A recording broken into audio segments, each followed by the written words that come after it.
Hello everyone. तो कैसे आप सब, स्वागत करता हूं आप सबका आपके अपने ही चैनल स्टडी बडी में। तो आज के इस वीडियो में हम बात करने वाले हैं CBSE class 10th mathematics sample पर 2 के बारे में।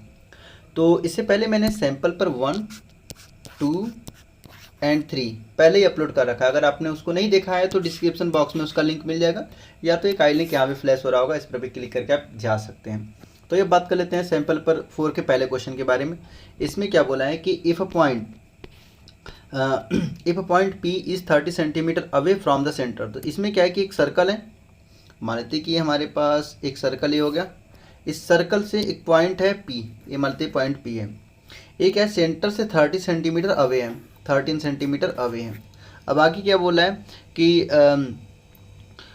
And the length PT to the tangent, मतलब ये पॉइंट P है और T टेंजेंट बोला है, मतलब PT एक यहाँ से एक लाइन पास कर रही है, ए पॉइंट T है, ये टेंजेंट है, PT क्या है, टेंजेंट है। तो उस केस में बोल रहा है कि इसका लेंथ गिवन है 12, टेंजेंट का लेंथ गिवन है 12। तो कह रहा है कि then find the radius of a circle. तो radius of circle a radius हो जाएगा, ठीक है। इसका सर्कल का रेडियस फाइंड करने के लिए बोला है। तो देखिए हमें थ्योरम 10.1 से पता है कि जो हमारे पास क्या हो जाएगा, 90 डिग्री एंगल बनाएगा। Angle between radius and tangent are 90 degree. तो यहाँ से 90 डिग्री एंगल बना रहा है, तो ये 90 डिग्री का एंगल हो गया। अब इसके सामने वाला ए बन जाएगा हाइपोटेनियस, ये बन जाएगा जो 13 सेंटीमीटर है, ओपी हो जाएगा हाइपोटेनियस, और हमारे पास ओटी परपेंडिकुलर हो जाएगा, और टीपी क्या हो जाएगा, बेस हो जाएगा।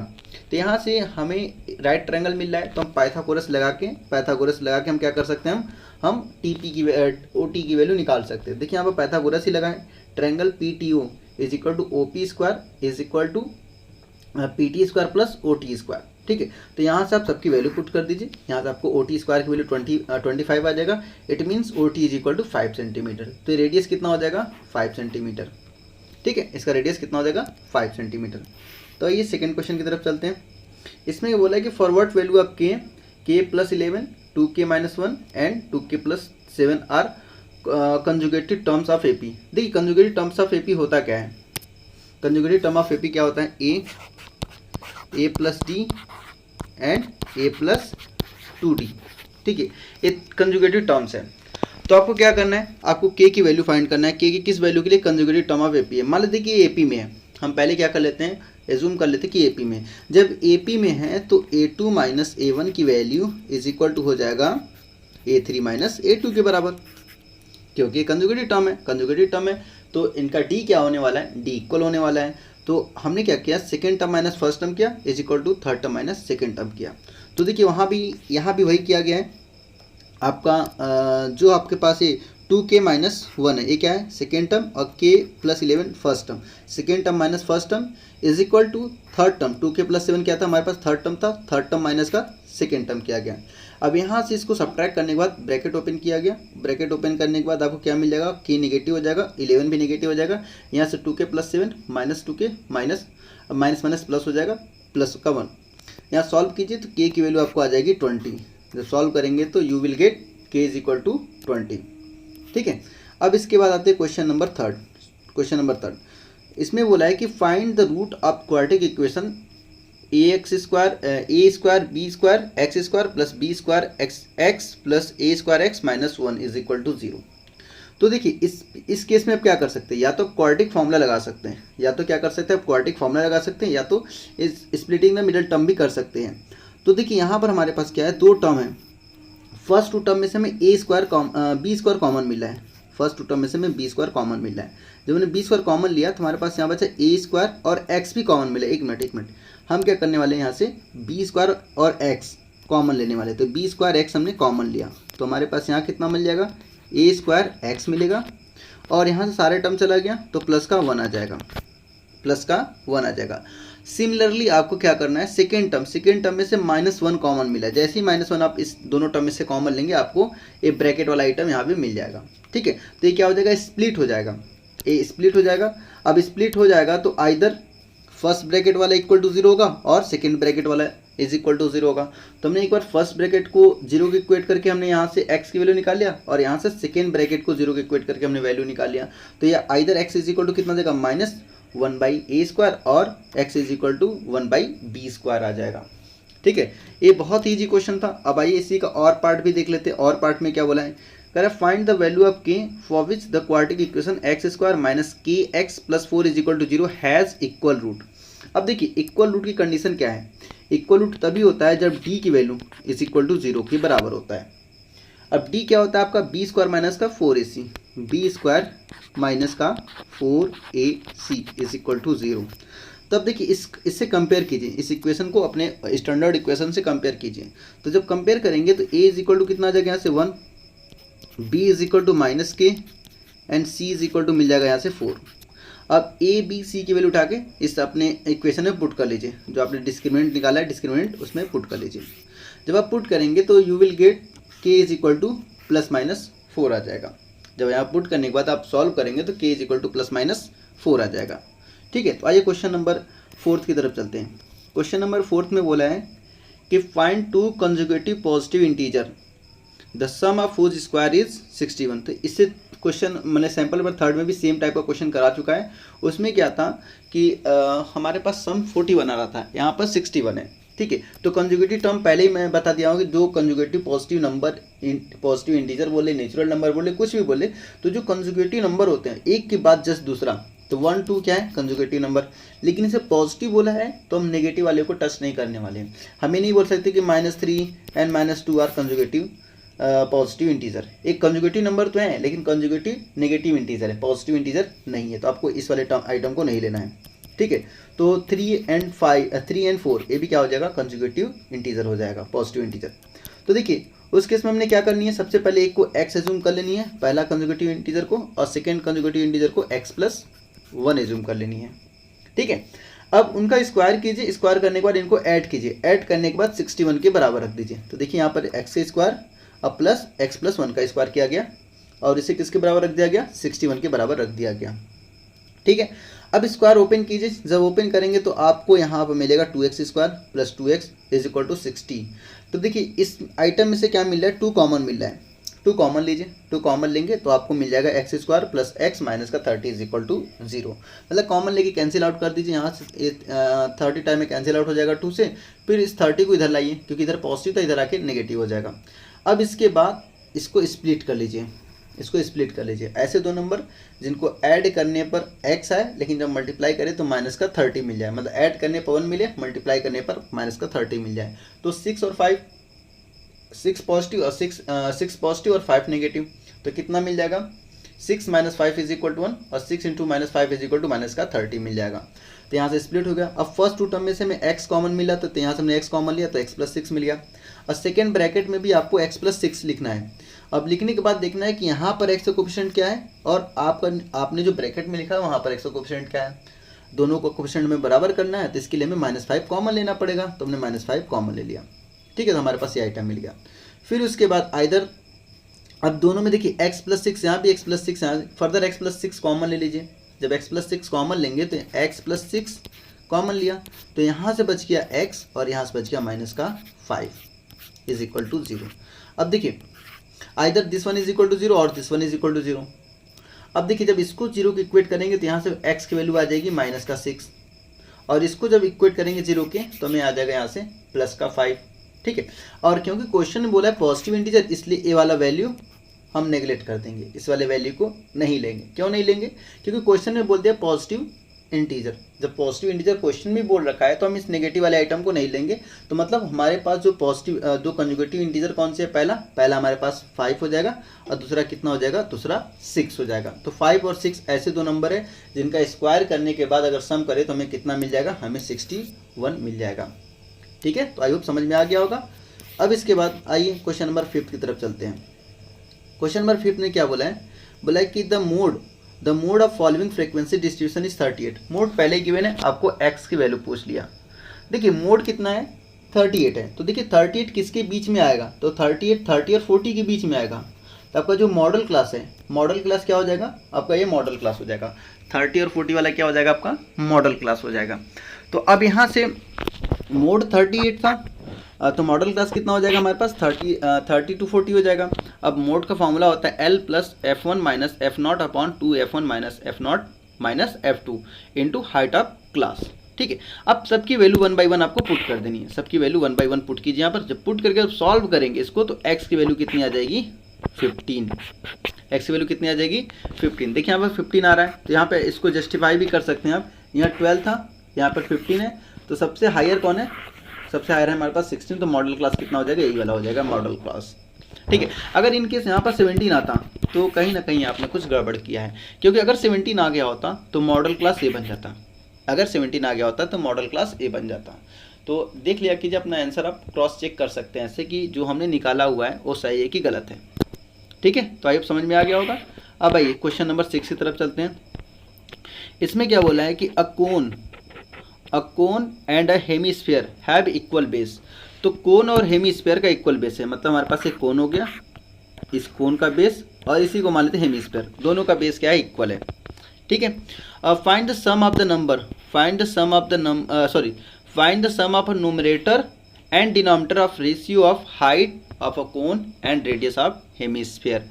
तो मतलब इनका जो हमारे पास जो sum of the numerator and denominator of a ratio of height and cone, तो इनका जो भी रेशियो आएगा उसको हमें सम कर देना, बस हमें रेडियस और हाइट में एक रेशियो निकालनी है और इनको ऐड कर देनी है। ठीक है, तो देखिए अब हम इक्वल बेस और इक्वल वॉल्यूम पर हैं, तो हमने इसका वॉल्यूम इक्वल कर दिया, दोनों का वॉल्यूम इक्वल कर दिया। तो हमारे पास पता है कोन का वॉल्यूम कितना होता है, 1/3 pi r square into h is equal to, अब हमारे पास जो यहाँ पर क्या था, हेमीस्फीयर है, तो हेमीस्फीयर का होता है 2/3 पाई आर क्यूब। तो हमने दोनों को इक्वेट कर दिया, इक्वेट करने के बाद देखा कि पाई पाई से कैंसिल आउट हो जाएगा, और क्योंकि आर दोनों का सेम है इसलिए r square r cube cancel out. ठीक है, बचेगा यहाँ से आर बच जाएगा। तो अब देखिए, अब 3 से 3 कैंसिल आउट, अब क्रॉस मल्टीप्लाई कर दीजिए, जब क्रॉस मल्टीप्लाई करेंगे तो आर बाई एच मतलब h by r is equal to कितना हो जाएगा 2/3। तो देखिए इनका रेशियो कितना होगा, 2:1 का रेशियो आ गया, 2:1 का रेशियो आ गया, 2 + 1 कर दीजिए तो आंसर आ जाएगा 3। कितना आ जाएगा आंसर 3। तो इनका रिक्वायर्ड सम कितना आ जाएगा 3 आ जाएगा, ये आंसर हो जाएगा आपका। तो इस टाइप के क्वेश्चन बहुत कम मिलेंगे आपको देखने के लिए, लेकिन एग्जाम्पलर उठाइए, एग्जाम्पलर में आपको ऐसे क्वेश्चन मिल जाएंगे। ठीक है, तो आइए नेक्स्ट चलते हैं इसी का और पार्ट में क्या है कि देखिए इस वाले क्वेश्चन को भी मैंने पेपर नंबर 2 में करवा रखा है, लेकिन वहाँ पे क्या है, वहाँ पर क्वेश्चन थोड़ा सा दूसरे टाइप से पूछा हुआ था, वहाँ पर वॉल्यूम दिया हुआ था, वहाँ पर वॉल्यूम दे दिया था, वहाँ से हमें साइड निकालना था, वहाँ से इसका एज निकालना था। यहाँ पर एज गिवन है, एज दिया हुआ है और आपको सरफेस एरिया निकालना है, तो यहाँ से तो और थोड़ा ईजी क्वेश्चन हो गया है। ठीक है, करा 3 cube each of edge is 3 centimetre are join in to it. जैसे कि देखिए हमारे पास पहला, दूसरा और तीसरा तीनों क्यूब को एक साथ ज्वाइन कर दिया गया। जब ज्वाइन किया गया तो लेंथ और ब्रेथ तो वही रहा, लेंथ मतलब सॉरी ब्रेथ और हाइट तो वही रहा, बस बदल क्या गया, लेंथ बदल गया। ठीक है, तो ये 3 + 3 + 3 तो लेंथ कितना हो गया 9, लेंथ अब कितना हो गया हमारे पास 9 लेंथ हो गया। ठीक है, बाकी जो हमारे पास हाइट रहा, हाइट देखिए अभी भी वही है, और ब्रेथ जो है ब्रेथ अभी भी वही है। ठीक है, तो इस केस में हमें निकालना था find the surface area of resulting cuboid. तो क्यूबॉइड का सरफेस एरिया निकालना था, कितना होता है 2 time of LB + BH + HL। ठीक है, अब सबकी वैल्यू यहाँ पुट कर दीजिए। आपको पता है कि L की वैल्यू 9 है, और आपको ब्रेथ पता है B की वैल्यू 3 है और H की वैल्यू 3 है। ठीक है, सबकी वैल्यू पुट कर दीजिए। पुट करके जब सॉल्व करेंगे तो आपको आंसर यहाँ पर आ जाएगा आपका 126 आ जाएगा, 126 सेंटीमीटर स्क्वायर। ठीक है, तो आई होप समझ में आ गया होगा। अब यही चलते सेक्शन बी की तरफ। सेक्शन बी में क्या है, कह रहा है कि calculate the mean and median for the following frequency distribution. तो एक ही क्वेश्चन में मीन और मीडियन दोनों पूछ लिया। तो देखिए जब भी ऐसा क्वेश्चन आए तो आपको क्या करना है, एक ही टेबल बनाना है। ठीक है, एक ही ऐसा टेबल बनाना है। एक आपका मार्क्स हो जाएगा जिसको हम इंटरवल बोलते हैं, फिर उसके बाद मिड वैल्यू, इसको हम क्या क्लास मार्क बोलते हैं। हमारे पास मार्क्स हो गया मतलब इंटरवल का हो गया, फिर उसके बाद क्लास मार्क हो गया, फिर उसके बाद फ्रीक्वेंसी हो गई। फिर जब हम क्लास मार्क का फ्रीक्वेंसी से मल्टीप्लाई करते हैं तो FI/XI आता है, क्योंकि डायरेक्ट मेथड का फॉर्मूला होता है summation I running from 1 to n FI/XI upon summation FI। ठीक है, तो हमें FI की जरूरत है, इसका मतलब इसके सम की जरूरत है और इसके सम की जरूरत है। किसके लिए, for the purpose of mean. अब बाकी मीडियन के लिए हमें कम्युलेटिव फ्रीक्वेंसी वाला चाहिए, इसलिए हमने एक ही कॉलम में कम्युलेटिव फ्रीक्वेंसी वाला भी बना लिया। देखिए कम्युलेटिव फ्रीक्वेंसी वाला हो गया, ये आपका FI/XI हो गया, ये आपका FI/AXI। ठीक है, तो सभी हमें मिल गया। अब उसके बाद देखिए, अब कुछ लोगों को कम्युलेटिव फ्रीक्वेंसी बनाने में प्रॉब्लम आती है, तो कम्युलेटिव फ्रीक्वेंसी कैसे बनती है। ठीक है, कम्युलेटिव फ्रीक्वेंसी, तो हमारे पास जो फ्रीक्वेंसी पहला वाला फ्रीक्वेंसी वही रहने वाला है। अब इसमें जब इसको ऐड करेंगे तो हमारे पास ए मिल जाएगा, ठीक है। अब 5 को 8 में ऐड करेंगे तो हमें नेक्स्ट फ्रीक्वेंसी मिल जाएगी, कम्युलेटिव फ्रीक्वेंसी। अब 13 को 3 में ऐड कीजिए और 16 को 4 में ऐड कीजिए, तो ऐसे आप ऐड करते रहेंगे, आपको कम्युलेटिव फ्रीक्वेंसी मिलता रहेगा, ठीक है। तो हमें क्या मिल गया, हमें एफ आई की जरूरत थी, एफ आई मिल गया, एफ आई एक्स आई की जरूरत थी, एफ आई एक्स आई मिल गया। तो मीन कितना हो जाएगा 330/20, तो कैंसिल आउट हो जाएगा, 0 से 0 कैंसिल आउट हो जाएगा। अब अगर इसे डिवाइड करेंगे तो आपका आ जाएगा 2 1 2, बचा कितना 1, तो हो जाएगा 13, तो 2 6 12, बचा कितना 1.5, तो 16.5 क्या हो जाएगा, इसका मीन आ जाएगा, 16.5 इसका मीन आ जाएगा। अब हमें बात करनी है किसकी, अब हमें बात करनी है मीडियन की। शायद मीडियन भी पूछा था, हाँ मीडियन भी पूछा है। तो मीडियन के लिए हमें हायर फ्रीक्वेंसी दिखते हैं, हम क्या देखते हैं हायर फ्रीक्वेंसी किसकी, तो हायर फ्रीक्वेंसी कितना है, देखिए ये 8 हायर फ्रीक्वेंसी है, तो ये हमारे पास क्या हो जाएगा, मीडियन क्लास हो जाएगा, ये हमारे पास मीडियन क्लास हो जाएगा, ये वाली कॉलम सॉरी रो, ये वाला रो मीडियन क्लास हो जाएगा। अब इसके बाद मीडियन क्लास है तो हमारे पास फॉर्मूला कितना होता है, हमारे पास फॉर्मूला होता है मीडियन इज इक्वल टू कितना होगा, median is equal to L plus n/2। तो n कितना होता है हमारे पास, सम ऑफ फ्रीक्वेंसी n/2, तो n/2 अभी फॉर्मूला लिख देते हैं, minus cumulative frequency upon frequency into height of class, ठीक है। तो L की वैल्यू यहाँ पर कितना है 12, तो हमने 12 लिख दिया, L की वैल्यू 12 थी 12 लिख दिया, प्लस n की वैल्यू 20/2 करेंगे तो आ जाएगा 10, माइनस कम्युलेटिव फ्रीक्वेंसी। तो देखिए जो कम्युलेटिव फ्रीक्वेंसी हम लेते हो इससे अपर वाले लेते हैं, सॉरी इससे प्रीवियस वाले लेते हैं, प्रीवियस में कितना था 5, तो हमने 5 लिख दिया, अपॉन फ्रीक्वेंसी कितनी है 8 लिख दिया। अब हाइट ऑफ क्लास कितना है 18 माइनस 12 कीजिए तो आपका आ जाएगा 6 क्या हो जाएगा, हाइट ऑफ क्लास हो जाएगा, ठीक है। अब इसे सॉल्व कीजिए, सॉल्व करते ही आपको देखिए हमारे पास देखिए जैसे कि हमने मीडियन हमने क्या नाम है मीन निकाल रखा था 16.5 आ गया। अब इसके बाद देखिए सेम वही डेटा यहाँ पर आ गया, जब इसे सॉल्व किया गया तो मीडियन कितना आ गया आपका 15.75, देखिए काफ़ी करीब है, मीन और मीडियन काफ़ी करीब आ रहे हैं, ठीक है। अब इसके बाद हम बात कर लेते हैं नेक्स्ट क्वेश्चन की, क्वेश्चन नंबर 8 जो कि कंस्ट्रक्शन से लिया गया है। इसमें क्या है कि draw a circle of radius 5 centimetre from the point P। देखिए हमारे पास एक सर्कल ड्रॉ करना है, चलिए हमने एक सर्कल बना लिया, ठीक है, एक सर्कल बन गया। अब इसने बोला है कि इसका रेडियस 5 सेंटीमीटर है, तो ये जो हमारे पास इसको अगर हमने सेंटर मान लिया तो ये हमारे पास 5 सेंटीमीटर गिवन है, क्वेश्चन में गिवन है। From a point P 8 metre away from the centre, तो ये हमारे पास इधर अगर हमने कोई पॉइंट P ले लिया जो कि सेंटर से कितना है 8 सेंटीमीटर दूरी पर है, 8 सेंटीमीटर अवे है, ठीक है। ये हो गया O, ये हो गया P, तो OP का लेंथ 8 सेंटीमीटर हो गया। Construct a pair of tangent to the circle, measure the length of each of the tangent. देखिए बहुत इजी क्वेश्चन है, बहुत ही इजी क्वेश्चन। आपको क्या करना है, इसको बाइसेक्ट करना है, OP को बाइसेक्ट करना है। बाइसेक्ट करने का तरीका कितना है, कैसे आप बाइसेक्ट करते हैं कि हाफ से ज़्यादा, इसके हाफ से ज़्यादा हम क्या लेंगे, आर्क लेंगे और एक बार ऊपर कट करेंगे, एक बार नीचे, यहाँ से इस P पॉइंट से सेम उसी आर्क से हम क्या करेंगे O पॉइंट पर रखेंगे अपना कंपास और एक बार यहाँ कट करेंगे, और दोनों कट करने के बाद हम क्या करेंगे डॉटेड लाइन से मिला देंगे। अब जहाँ पे मीट किया उसको PM एज्यूम कर लिया, मान लीजिए कि वो M है, ठीक है। तो PM को हम क्या मान लेंगे एज अ रेडियस मान के हम एक सर्कल ड्रॉ कर लेंगे। हम क्या करना है, हमें एक सर्कल ड्रॉ कर लेनी है यहाँ से, ठीक है। सर्कल बन गया। अगर हम सर्कल बनाना चाहें तो मान लेते कि हमारे पास, चलिए एज्यूम कर लिया कि हमारे पास ये सर्कल है, ठीक है, ये सर्कल। तो यहाँ पर टच कर रहा है सर्कल को, इस सर्कल को यहाँ टच कर रहा है, तो ये हमारे पास क्या हो जाएगा, सॉरी, तो यहाँ से क्या हो जाएगा, ये हमारे पास टेंजेंट हो जाएगा, ये क्या हो जाएगा टेंजेंट, ठीक है, टेंजेंट बन गया, ठीक है। कितना ईजी है ना। अब आइए स्टेप ऑफ कंस्ट्रक्शन लिखते हैं। पहला क्या है, draw circle with O as a centre and radius 5 centimetre, ठीक है। 5 सेंटीमीटर रेडियस लेके हमें एक सर्कल बना लेनी है, पहला स्टेप। दूसरा, mark a point P outside of a circle, तो जैसे कि हमने क्या किया था, आउटसाइड एक पॉइंट P मार्क किया था, इससे हमारे पास P हो गया, जो कि सेंटर से कितना है 8 सेंटीमीटर के डिस्टेंस पर है, ठीक है। फिर ज्वाइन OP, अब OP को ज्वाइन करना है और इसको परपेंडिकुलर बाइसेक्ट करना है, परपेंडिकुलर बाइसेक्ट करना है। तो परपेंडिकुलर बाइसेक्ट करना आपको बताया था कैसे परपेंडिकुलर बाइसेक्ट करते हैं हम। तो हमने क्या करना है, इसको हाफ से ज़्यादा आर्क लेके कट करना है, एक यहाँ कट किया, एक यहाँ कट किया, अब दोनों को मिला दिया। मिलाने के बाद जहाँ मिलेगा उसको हमने M एज्यूम कर लिया। फिर क्या करना है, इसे एक सर्कल बना लेनी है, ठीक है। और उस सर्कल इस सर्कल को, ओरिजिनल सर्कल को जहाँ जहाँ टच करेगा वहाँ से P पॉइंट से हमें इसको मिला देनी है। मिलाते ही हमें क्या मिल जाएगा, टेंजेंट मिल जाएगा, ठीक है। तो join OP and draw perpendicular bisector which cut OP at M. तो एम पर कट किया ओपी को मतलब इस लाइन को एम पर कट किया। फिर draw a circle with M as a centre. तो एम को एज अ सेंटर लेके एक सर्कल बनानी है जिसका रेडियस कितना होगा, रेडियस होगा पी एम। ठीक है, आप ओ एम पी एम कुछ भी बोल लीजिए, दोनों रेडियस होगा। अब इसके बाद ज्वाइन कर देना है टी और टी डैश से, जहाँ पर इंटरसेक्ट किया टी और टी डैश को उससे ज्वाइन कर देना है। ज्वाइन करते ही आपको क्या मिल जाएगा, रिजल्टेंट आपको क्या मिल जाएगा, टेंजेंट मिल जाएगा। और by the help of scale इसको आपको मेजर करके लिख देने के बाद इतना इसका लेंथ होगा। ठीक है, फिर लेंथ पूछा था, मेजर कर लीजिए। अब आइए आगे आइए, एप्लीकेशन ऑफ ट्रिग्नोमेट्री से क्वेश्चन है।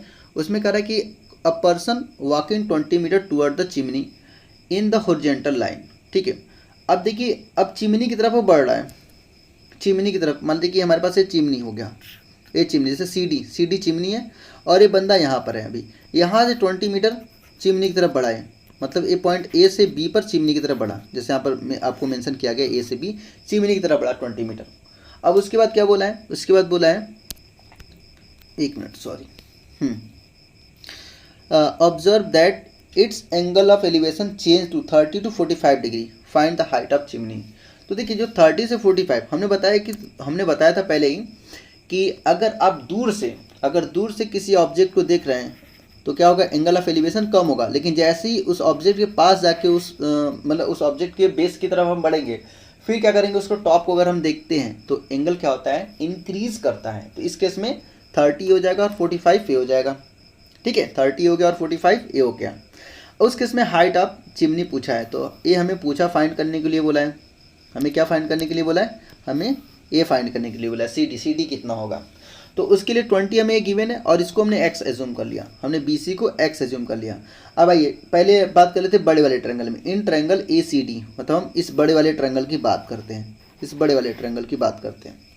इस ट्रायंगल में कितना हो जाएगा, tan 30 is equal to C D perpendicular upon A C base. ठीक है, perpendicular upon base tan theta. तो यहाँ से tan 30 की वैल्यू 1/√3, तो 1/√3 लिख गया। फिर उसके बाद हाइट हमने सी डी को हमने यहाँ पर एज्यूम किया है एच, तो एच लिख दिया। अब पूरा लेंथ यहाँ से यहाँ तक कितना है, 20 + x, तो 20 + x है। यहाँ से x की वैल्यू निकाल लीजिए, क्योंकि देखिए हमसे x नहीं पूछा है, हमसे पूछा है हाइट ऑफ चिमनी। तो हमसे बेस का अगर पूछा होता तो हम बेस निकालते हैं। अभी क्या है, हमें हाइट पूछा है, तो हम यहाँ से x की वैल्यू निकाल लेंगे और इसको इक्वेशन नंबर 1 एज्यूम कर लिया। ठीक है, अब सेकेंड ट्रायंगल की तरफ चलते हैं। सेकेंड ट्रायंगल में कितना है, देखिए सेकेंड ट्रायंगल हमारे पास ये, मतलब हमें बात करनी है किसकी, बी सी डी की। ठीक है, बी सी डी बोल दे, डी बी सी, कुछ भी आपके ऊपर है बोलने का, कुछ भी बोल सकते हैं। तो आइए tan 45। अब देखिए जब tan में एंगल 45 गिवन होता है तो जितना बेस होता है उतना ही परपेंडिकुलर होता है। बेस और परपेंडिकुलर दोनों इक्वल होता है, इसका मतलब x is equal to h यहाँ पर होने वाला है। ठीक है, और वैसे भी पता है कि tan 45 की वैल्यू 1 होती थी, यहाँ 1 पुट किया, और सी डी की वैल्यू हमारे पास एच था, एच हमने रखा, और बी सी की वैल्यू एक्स हमने एज्यूम कर रखा है, तो एक्स हमने एज्यूम कर लिख दिया। अब उसके बाद देखिए, अब उसके बाद आइए यहाँ से x is equal to h हो गया from first and second. First से हमें क्या करना है, यहाँ से x की वैल्यू उठा के यहाँ पुट कर देनी है। ठीक है, तो यहाँ से हमें कितना मिल जाएगा, यहाँ से जब वैल्यू पुट करेंगे तो x की वैल्यू हमारे पास है h√3 - 20, और इधर कितना इज इक्वल टू h हो जाएगा। अब इस h को इधर लाइए, इस 20 को इधर ट्रांसफर कीजिए, इधर ला के h कॉमन ले लीजिए। जब कॉमन लेंगे तो यहाँ पर बचेगा √3 और यहाँ पर बच जाएगा -1, और ये 20 इधर जाके +20 हो जाएगा। ठीक है, तो h की वैल्यू निकालने के लिए अब देखिए h की वैल्यू निकालना है हमें, तो h की वैल्यू के लिए हमें इसको ट्रांसफर करना पड़ेगा डिनोमिनेटर में, तो यहाँ डिनोमिनेटर में ट्रांसफर कर दिया। अभी देखिए आपको इतना पर नहीं छोड़ना है, आपको इतना पर नहीं छोड़ना है। जब भी आपको कोई इरेशनल आइटम डिनोमिनेटर में देखें, देखिए ये हमारे पास एक इरेशनल आइटम है, जब भी इरेशनल आइटम डिनोमिनेटर में देखिए तो उसको रेशनलाइज कर दीजिए, आपको आंसर इतने पर नहीं छोड़ना है। तो h इसमें मल्टीप्लाई करना है √3 + 1 अपॉन √3 + 1 से, तो ये कितना हो जाएगा, a - b, sorry a - b a + b, कितना हो जाएगा a² - b²। तो कितना मिल जाएगा 20 √3 + 1, और डिनोमिनेटर में कितना हो जाएगा 3 - 1, तो यहाँ से आ जाएगा 2, कितना बच जाएगा 3 - 1 2, और 2 से 20 कैंसिल आउट हो गया 10 √3 + 1, ये आपका फाइनल आंसर आ जाएगा, इतना मीटर। इतनी इसकी हाइट होगी, चिमनी की हाइट कितनी होगी 10 √3 + 1 इसकी चिमनी की हाइट हो जाएगी। ठीक है, तो आई होप समझ में आ गया होगा। अब चलते इसके और पार्ट की तरफ। और पार्ट में क्या बोला है कि a man roving a boat away from the lighthouse. ठीक है, अब लाइट हाउस के दूर जा रहा है, ये क्या हो रहा है, दूर जा रहा है। 150 metre high, take 2 minute to change the angle of elevation of the top of lighthouse from 45 degree to 30 degree. Find the speed of boat. देखिए इसमें स्पीड पूछा है। स्पीड मतलब देखिए हमें डिस्टेंस पता है, अगर डिस्टेंस मिल जाए तो टाइम हमें गिवन है 2 मिनट, टाइम हमें 2 मिनट गिवन है, तो speed is equal to distance upon time से हम क्या निकाल सकते हैं, यहाँ पर हम यहाँ पर बोट की स्पीड निकाल सकते हैं। ठीक है, तो आइए अभी देखिए क्या था, पहले यहाँ था और 2 मिनट में यहाँ पहुँच गया, 2 मिनट में यहाँ पहुँच गया, पहले 45 से 30 हो गया। तो आप ऐसे भी समझ सकते हैं कि एंगल घट रहा है, एंगल क्या हो रहा है, घट रहा है। जब घट रहा है तो इसका मतलब बेस से दूर जा रहा है, ऑब्जेक्ट क्या हो रहा है, बेस से दूर जा रहा है। अगर एंगल बढ़ता तो ऑब्जेक्ट की ओर जा रहा है, लेकिन अगर एंगल घट रहा है तो ऑब्जेक्ट से दूर जा रहा है। ठीक है, तो इसमें क्या, let A B the lighthouse. हमने ए बी क्या एज्यूम कर लिया कि ये हमारे पास लाइट हाउस हो गया। ठीक है, जिसका हाइट गिवन है 150 मीटर, क्वेश्चन में गिवन है। अब देखिए let initially boat at the sea पर मान लीजिए पहले बोट यहाँ पर था। ठीक है, after 2 minute after 2 minute it reach at D. अब 2 मिनट के बाद वो कहाँ पहुँच गया, डी पर पहुँच गया। ठीक है, अब पहले इस ट्रायंगल की बात कर लेते हैं, क्योंकि हमें पहले ही बताया था कि अगर 45 एंगल है तो जितना परपेंडिकुलर होता है उतना ही बेस होता है। ठीक है, लेकिन हमें इसको निकाल के दिखाना है, तो ये tan 45 इज इक्वल टू कितना हो जाएगा, A B upon B C. ठीक है, तो अब बी सी की वैल्यू कितना हो जाएगा, क्रॉस मल्टीप्लाई कीजिए, 45 की वैल्यू 1, तो बी सी की वैल्यू कितना हो जाएगा 150। तो देखिए बी सी की वैल्यू 150 यहाँ से आ गया। अब आइए दूसरे वाले ट्रायंगल की बात करते हैं, तो दूसरे वाले ट्रायंगल में कितना हो जाएगा। देखिए अभी के लिए हमने इसका मैंने x एज्यूम कर लिया, अभी के लिए सी डी कितना मान लिया हमने कि सी डी हमारे पास x है। तो आइए तो देखिए अब इन ट्रायंगल 30 डिग्री, तो ए बी इसका परपेंडिकुलर हो गया और बी डी इसका बेस हो गया। ठीक है, तो A B upon B D, तो बी डी की वैल्यू कितना आ गया 50√3 और 150√3, 150√3, और ये पहले से 150 आया हुआ था। ठीक है, अब जब हम क्या करेंगे, टोटल देखिए हमें x निकालना है, हमें सी डी निकालना है, तो सी डी को हम कितना लिख सकते हैं, C D is equal to B D minus का बी सी। ठीक है, अब इसकी वैल्यू कितना है, इसकी वैल्यू हमारे पास 150√3, जैसे कि यहाँ पर लिखा गया 150√3, अब माइनस का 150, अब दोनों में से 150 कॉमन है तो कॉमन निकाल लिया, तो √3 - 1, तो जो इसका सी डी का लेंथ है, सी डी का लेंथ वो कितना आ गया 150√3 - 1 आ गया। ठीक है, अब आइए स्पीड डिस्टेंस फार्मूला, तो स्पीड डिस्टेंस फार्मूला से हमने क्या किया, speed is equal to distance upon time होता है। ठीक है, distance cover by upon time taken, तो डिस्टेंस अपॉन टाइम हो गया। अब यहाँ से आपकी वैल्यू पुट कर लीजिए, वैल्यू पुट किया तो वैल्यू पुट करने के बाद आपको इतना मिल जाएगा। अब इसे जब फाइनल सॉल्व करेंगे तो 54.9 मीटर पर मिनट मिल जाएगा, क्योंकि हमारे पास आंसर किस में गिवन था, मिनट में, इसलिए हमें फाइनल आंसर भी लिखना है मिनट में, कुछ नहीं किया गया है। देखिए √3 की वैल्यू कितनी होती है 1.732, तो 1.732 आप पुट किया, 1.732 माइनस का 1 किया गया। ठीक है, तो कितना आ जाएगा यहाँ से 237.73, कितना आ गया इतना 0.732, 0.73 को 75 से मल्टीप्लाई कर दीजिए तो आपको आंसर मिल जाएगा 54.9 मीटर पर मिनट मिल जाएगा। ठीक है, तो आई होप आपको समझ में आ गया होगा ये भी क्वेश्चन। तो ये नेक्स्ट क्वेश्चन की तरफ चलते हैं, क्वेश्चन नंबर 10। क्वेश्चन नंबर 10 में क्या बोला है कि if median of the distribution given below is 48.5 then find the value of x and y। अब देखिए x और y की वैल्यू फाइंड करना है, x और y की वैल्यू फाइंड करना है। तो देखिए x और y की वैल्यू हम कैसे फाइंड करेंगे, पहले मीडियन का फॉर्मूला कितना होता है हमें पता है कि median is equal to lower limit plus cumulative plus frequency, total frequency upon 2 minus का cumulative frequency upon frequency into height of class. ठीक है, तो देखिए हमारे पास टोटल फ्रीक्वेंसी, इसको सम कर लीजिए, तो क्वेश्चन में गिवन है 60, क्वेश्चन में कितना गिवन है 60, देखिए यहाँ पर टोटल आपको मेंशन है 60, तो 60 हो गया। आपको ऐड करने के बाद 25 माइनस x आएगा, उसको नहीं लिखना है, आपको ऐड करने के बाद 25 माइनस x आएगा, उसको नहीं लिखना है, आपको कितना लिखना है 60 लिखना है। अब हाँ ये कर सकते हैं आपकी 25 minus x is equal to 60, तो यहाँ से x की वैल्यू आप निकाल सकते हैं, यहाँ से x की वैल्यू आप निकाल सकते हैं कितना आएगा। ठीक है, चलिए x की वैल्यू तो आप इजीली आप यहाँ से निकाल सकते हैं।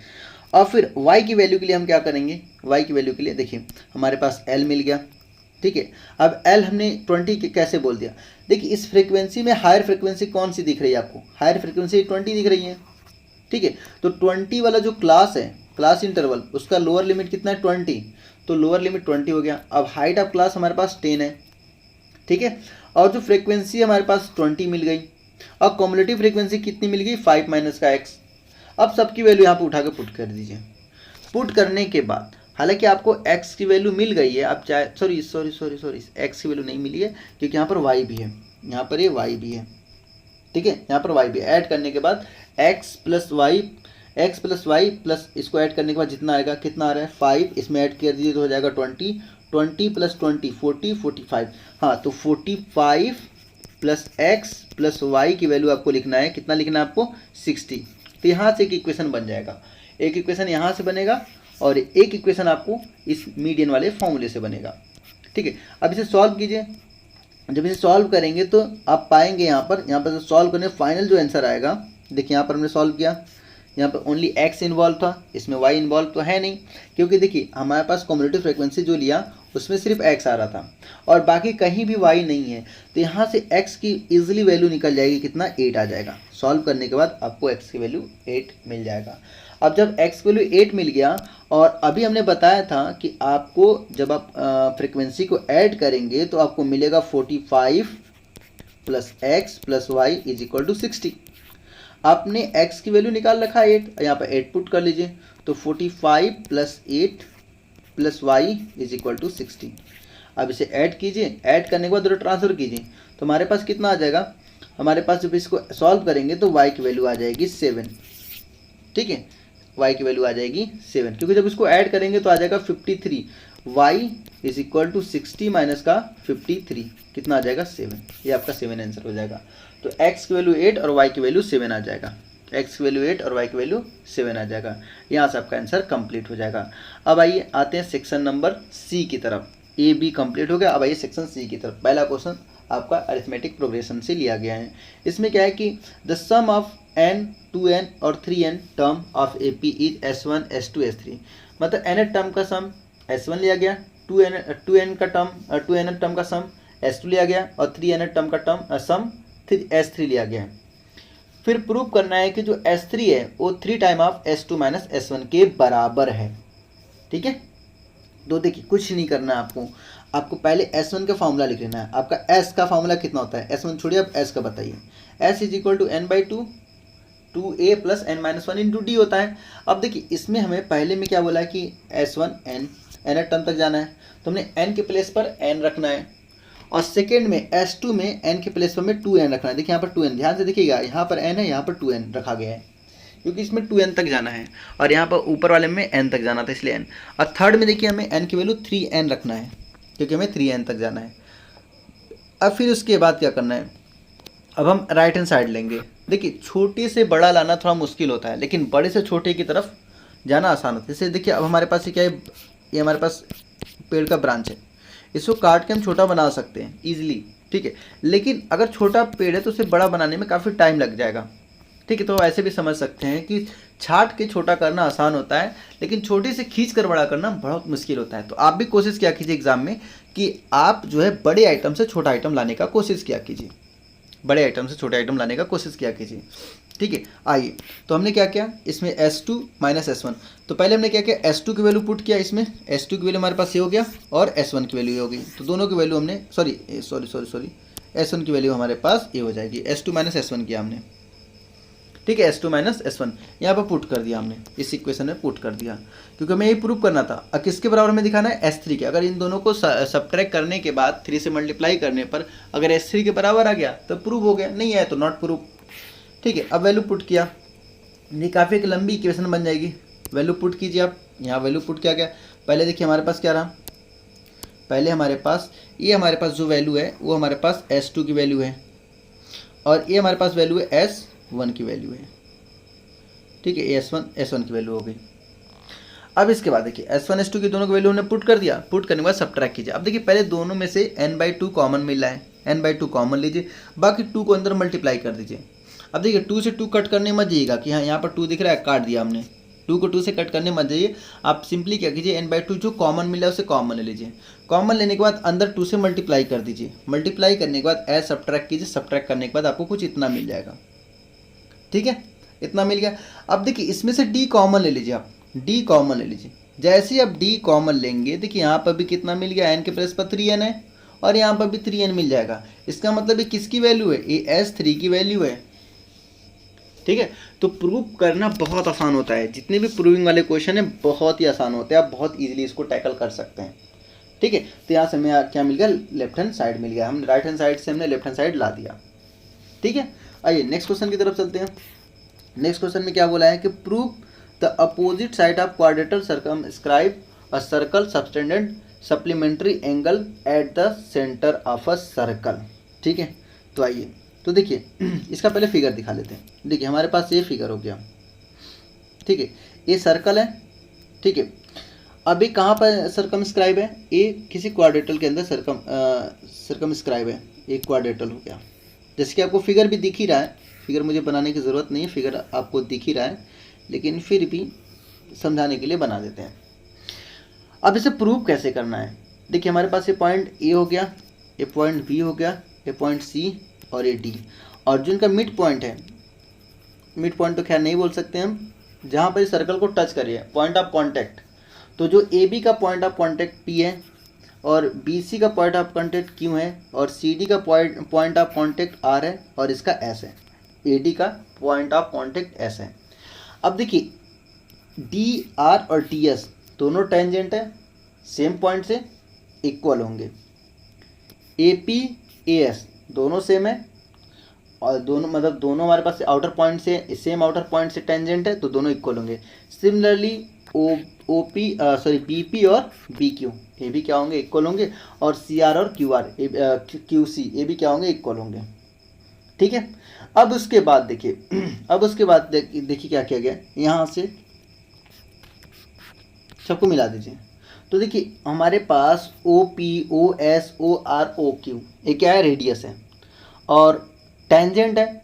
टेंजेंट तो क्या बनाएगा, 90 डिग्री एंगल बना देगा, A B 90 A B 90 A B 90 A B 90 सब आपस में 90 90 90 होने वाला है, क्योंकि थ्योरम 10.1 से हम इसको बोल सकते हैं कि भाई ये 90 90 90 है। ठीक है, अब उसके बाद इसको बाइसेक्ट कीजिए, इस एंगल को क्या कीजिए, बाइसेक्ट कीजिए।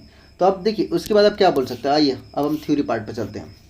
ठीक है, तो let A B C D be the quadrilateral circumscribe a circle at the centre. ठीक है, O such that it touches the circle at a point, किस किस पॉइंट पे टच किया, P Q R S. Let join the vertices of a quadrilateral A B C D, अब इनको ज्वाइन किया गया। तो देखिए A P is equal to A S, दोनों अभी क्या बताया था, सब आपस में टेंजेंट है, ये सब क्या है, टेंजेंट है, ये सब हमारे पास टेंजेंट मिलने वाले हैं। ठीक है, थोड़ा सा एक बार फिर से बना देता हूँ इसमें, ये सब क्या आपस में टेंजेंट है। ठीक है, तो टेंजेंट है तो आपस में इक्वल होंगे। तो इससे हम बोल सकते हैं कि देखिए पहला क्या है, triangle O A P, triangle O A P, हमारे पास ओ ए पी है कहाँ पर, देखिए ये हो गया ओ ए पी, ए ट्रायंगल की बात कर रहा है। ए ट्रायंगल किसके बराबर होगा, ओ ए एस के, ओ ए एस मतलब ये दोनों आपस में बराबर होगा, मतलब ए ट्रायंगल मतलब 1 और 8, ट्रायंगल नंबर 1 और ट्रायंगल नंबर 8 दोनों आपस में क्या होने वाले हैं, बराबर होने वाले हैं बाई साइड से। क्योंकि देखिए ये आउटर पॉइंट से है, ये आउटर पॉइंट है, दोनों टेंजेंट है, इक्वल होंगे। ए ओ कॉमन है, ठीक है, और पी ओ और ओ एस ये रेडियस है, तो बाई साइड से क्या होगा, तीनों साइड मिल गया, तो साइड से हम क्या बोल सकते हैं, ट्रायंगल कॉन्ग्रेंट है। ठीक है, कॉन्ग्रेंसी रूल से। अब जब कॉन्ग्रेंट है तो हम ये बोल सकते हैं कि angle 1 is equal to angle 8, जब ये कॉन्ग्रेंट है तो हम बोल सकते हैं angle 1 is equal to angle 8। Similarly हम इन दोनों ट्रायंगल को हम क्या दिखाएंगे, कॉन्ग्रेंट दिखाएंगे, फिर इनको कॉन्ग्रेंट दिखाएंगे, फिर इनको सबको आपस में कॉन्ग्रेंट दिखा के हम ये बोल देंगे कि ये जो एंगल आपस में बराबर है, ये एंगल इसके बराबर है, ये एंगल इसके बराबर है। ठीक, जैसा कि यहाँ पर लिखा गया है।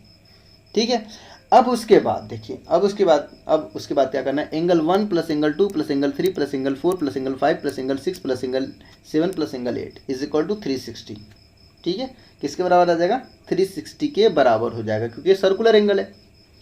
ठीक है। सर्कुलर एंगल कितना होता है 360, तो 360 के बराबर आ जाएगा। अब देखिए एंगल 1 एंगल 8 एक साइड रख देंगे, एंगल 2 एंगल 3 एक साइड रख देंगे, एंगल 4 एंगल 5 एंगल 6 एंगल, तो सब आपस में क्या हो जाएगा इक्वल हो जाएगा। ठीक है। अब यहाँ से क्या करना है हमें, अब देखिए ए 2 टाइम ऑफ एंगल 1 हो जाएगा, ए 2 time of angle 2, A 2 time of angle 4, A 2 time of angle 6 हो जाएगा। अब सब आपस में बराबर हो जाएगा। तो angle 1 plus angle 2 plus angle 5 plus angle 6 is equal to 180 के बराबर, क्योंकि 2 कॉमन लेके 360 डिवाइड बाई 2 जब हम करेंगे तो हमें कितना मिलेगा, हमें 180 मिल जाएगा। तो वही 180 लिखा गया है।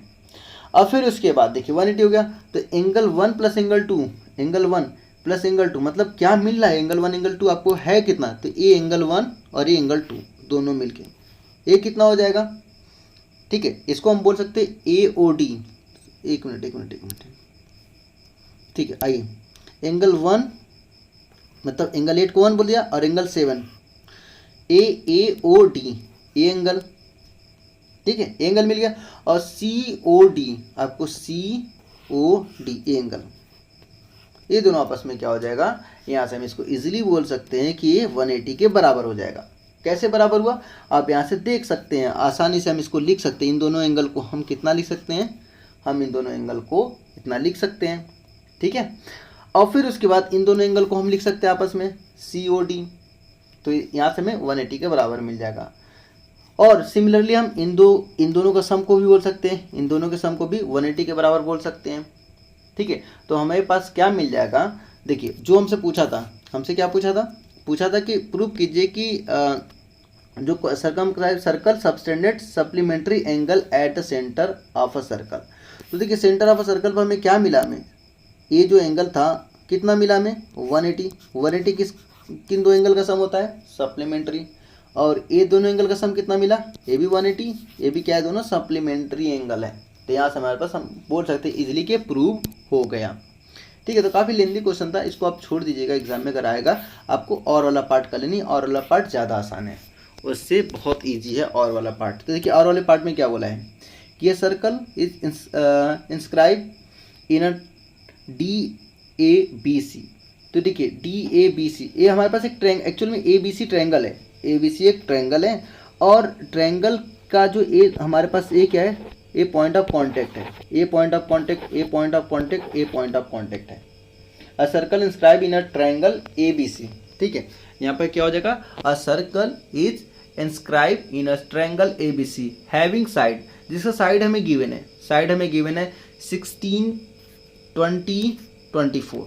ठीक है, as so in figure find AD, आपको AD फाइंड करना है, इसका मतलब आपको A फाइंड करना है, AD देखिए A फाइंड करना है, इस टेंजेंट का लेंथ फाइंड करना है, और BE इस टेंजेंट का लेंथ फाइंड करना है, और CF आपको इस टेंजेंट का लेंथ फाइंड करना है। ठीक है, जो तीन आपको रेड वाले दिख रहे हैं उन्हीं तीनों टेंजेंट का आपको लेंथ फाइंड करना है, this one and this one, in तीनों टेंजेंट का लेंथ आपको फाइंड करना है।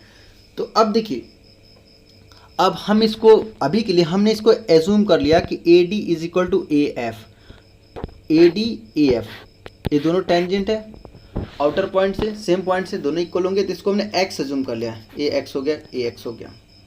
ठीक है, और BD और BE इसको हमने y एज्यूम कर लिया, AY तो ये भी y, और AZ तो this one is also Z।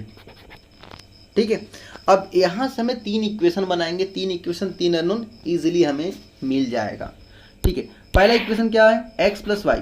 देखिए पहला इक्वेशन क्या है, आपको x अगर इसको ले x प्लस वाई, यहाँ से हमने लिया ये 24 के बराबर हो जाएगा, तो x plus y is equal to 24। Similarly x plus z is equal to 20, तो अब x plus z is equal to 20 मिल जाएगा, और लास्ट वाला कौन सा मिलेगा y प्लस जेड, तो y plus z is equal to 16। अब देखिए तीन इक्वेशन तीन अननोन इजीली आपको निकल जाएगा, तो सब्ट्रैक्टिंग सेकेंड फ्रॉम, अब देखिए इसको इक्वेशन नंबर फर्स्ट एज्यूम कर लिया गया, इसको सेकेंड और इसको थर्ड वन।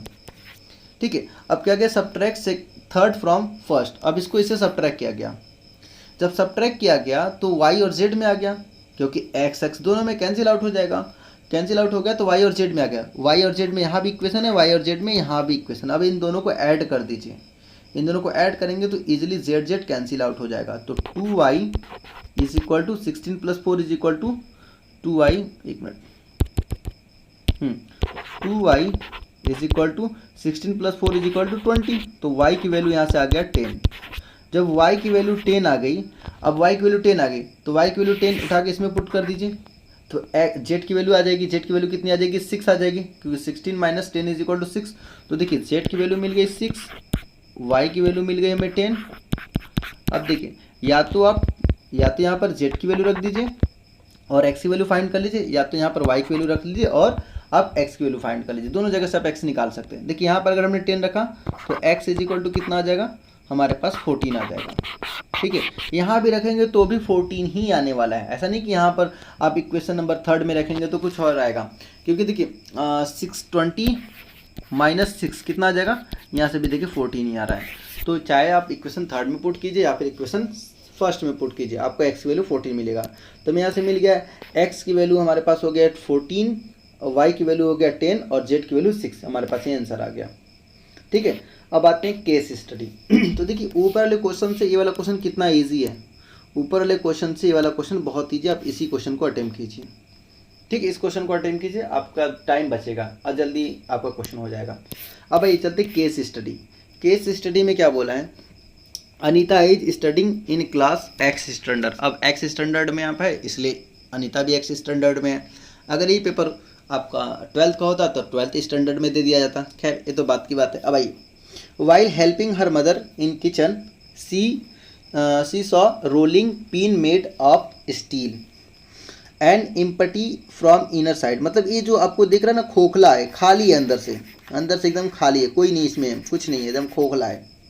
ठीक है, with 2 small hemispherical end as so in figure. तो देखिए ये हमारे पास इसके एंड पर क्या है? इसके एंड पर ये जो है स्मॉल इसके एंड पर एक हेमिस्फेयर लगा हुआ है, यहाँ भी हेमिस्फेयर लगा हुआ है, दोनों के एंड पर हेमिस्फेयर लगा हुआ है।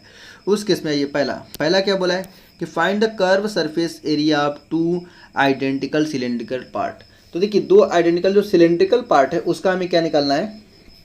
उसका हमें सरफेस एरिया निकालना है, कर्व सरफेस एरिया से निकालना है।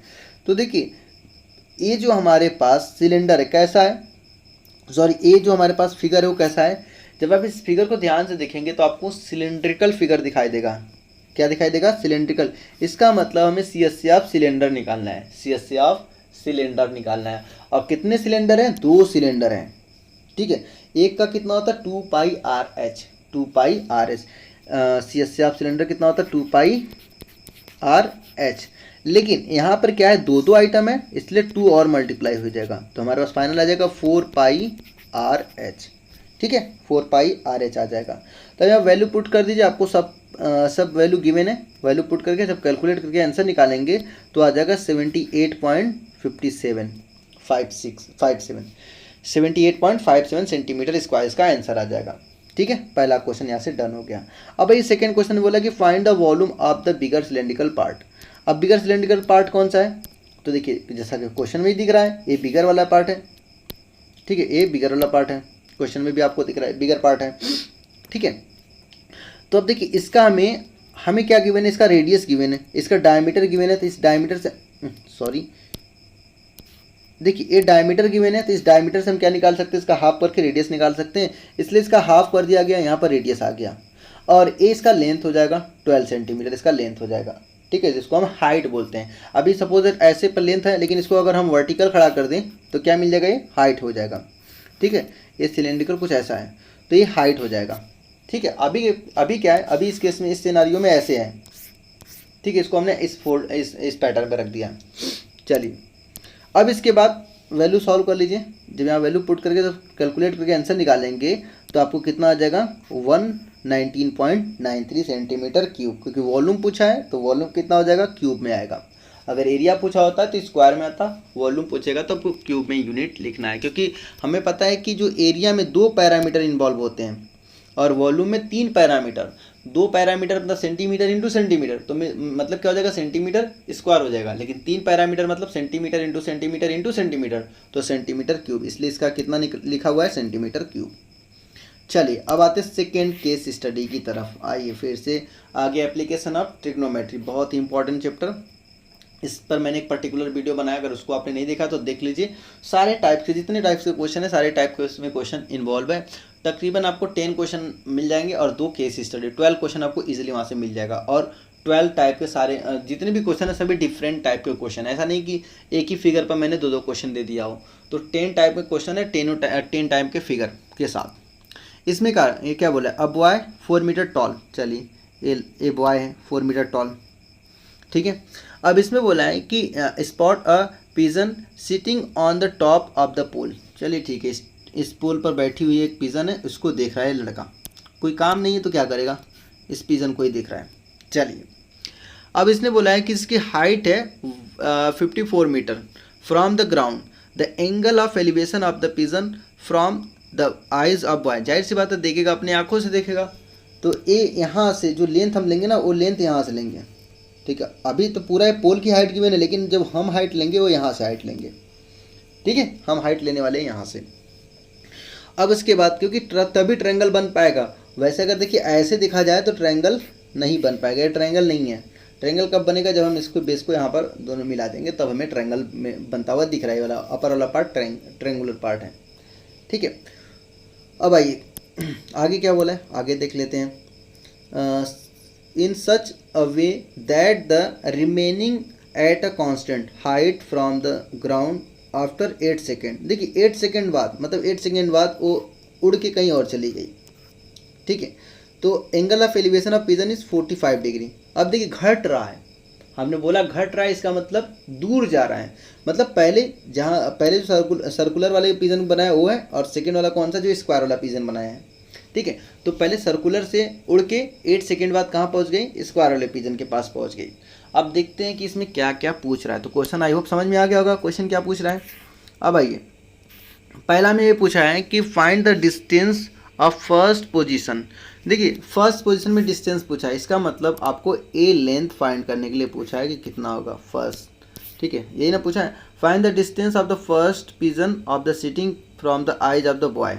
देखिए आइज ऑफ द बॉय, इसका मतलब ए डिस्टेंस आपको फाइंड करनी है, किसके आइज से फर्स्ट पिजन कितनी दूरी पर है, ठीक है। तो अब देखिए हमारे पास एक गिवन है और हमसे ये पूछ लिया, बेस गिवन हाइपोटेनियस, क्या याद करना है, पंडित बद्री प्रसाद हर बोले, ठीक है। हमें गिवन क्या है, हाइपोटेनियस, और सॉरी पूछ रहा है हाइपोटेनियस और गिवन है बेस, कौन सा है आइडेंटिटी है, कॉस, तो आपको कॉस लगाना है, कौन सा कॉस 60 डिग्री। आइए कॉस 60, अब देखिए इसमें साइन लगाया गया, ए सी कहाँ गया, ए सी और बी सी, अच्छा एक मिनट शायद इसमें, अच्छा ठीक है, आप देखिए कॉस भी लगा सकते हैं और यहाँ पर आप क्या लगा सकते हैं, आप साइन भी लगा सकते हैं, दोनों आप लगा सकते हैं, आपके ऊपर है। क्योंकि देखिए मैं इसका हाइट भी गिवन है, हाइट गिवन है, देखिए हमें क्या है, टोटल हाइट गिवन है और बॉयज़ का हाइट गिवन है। टोटल हाइट 54 था और बॉयज़ का हाइट 4 मीटर था, तो 54 - 4 करेंगे तो आपको 50 मिल जाएगा, ये 50 हो गया। यहाँ से हमें थोड़ा सा इसको कैलकुलेट करना ज़्यादा आसान हो जाएगा, क्योंकि वहाँ पर रूट में ऑलरेडी गिवन था और रूट मिलके और ज़्यादा दिमाग को इन रूट कर देगा। तो अब इसीलिए हमें क्या करना है, हमें साइन लगा देना है। तो आइए साइन लगाइए, sine 60 is equal to B C upon A C, ठीक है, बी सी अपॉन ए सी।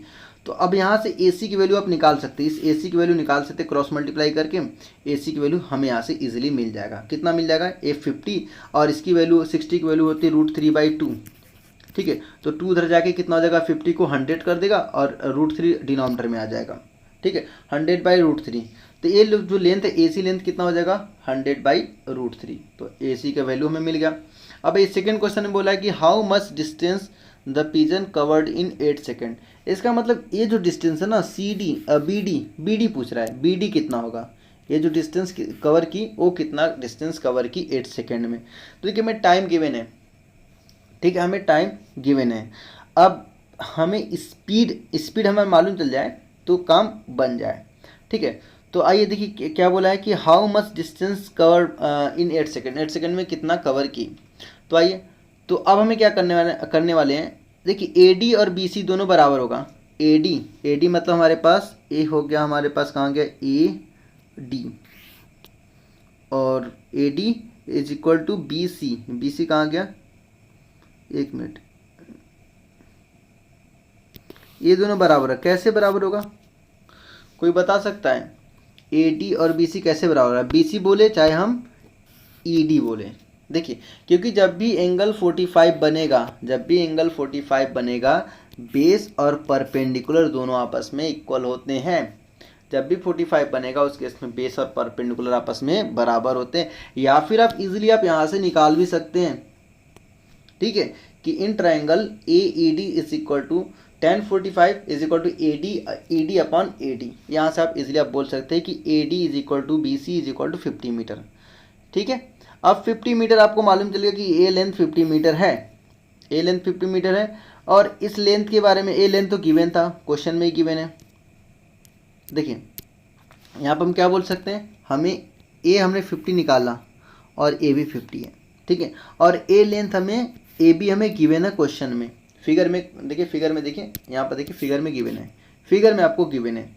तो अब क्या करना है आपको, ए डिस्टेंस फाइंड कर देना है, ए डिस्टेंस फाइंड कर लेनी है। तो ये डिस्टेंस आपका इतना आ जाएगा, ठीक है। यहाँ से सब्ट्रैक्ट कीजिए, सॉल्व करेंगे तो 21.09 मीटर आ जाएगा। आपको देखिए 8 सेकेंड सिर्फ आपको महज दे दिया था। अगर स्पीड पूछता कि किस स्पीड से वो 8 सेकेंड बाद, मतलब 8 सेकेंड बाद स्पीड बताइए कि 8 सेकेंड बाद इसकी स्पीड क्या रही, उस केस में आप speed is equal to distance upon time लगाते। लेकिन अभी इस क्वेश्चन में हमसे पूछा था 8 सेकेंड में कितनी दूर जा सकता है वो, तो इतनी दूर वो आ सकता है, तो इतनी दूर हमने निकाल रखा है। कितना है, 21.09 मीटर, ठीक है। तो एक सैंपल पर यही ओवर हुआ। अगर आपको ये वीडियो इंफॉर्मेटिव लगी हो कि नहीं, इस वीडियो से हमें कुछ थोड़ा सा सीख मिला है, तो प्लीज़ आप लोग से बस एक ही रिक्वेस्ट है कि आप लोग वीडियो को लाइक कीजिए और चैनल पर पहली बार अगर विजिट कर रहे हैं तो चैनल को सब्सक्राइब करना ना भूलें। अगर आप लोग लाइक और सब्सक्राइब करते हैं तो हमें एक एनर्जी मिलता है, एक तरीके से बोल सकते हैं कि ऑक्सीजन मिलता है, जिससे हम नया वीडियो जल्द से जल्द आप तक लाने के लिए उत्तेजित होते हैं कि जल्द जल्द नया वीडियो आप तक हम ला दें, ठीक है। तो अपने दोस्तों में भी इसे शेयर कीजिए, एग्ज़ाम बहुत करीब है, जिससे आपके साथ साथ आपके दोस्तों का भी इसे बेनिफिट मिल सके। मिलते हैं सैंपल नंबर 5 के साथ, तब तक अपना बहुत ख्याल रखें। Thanks for watching.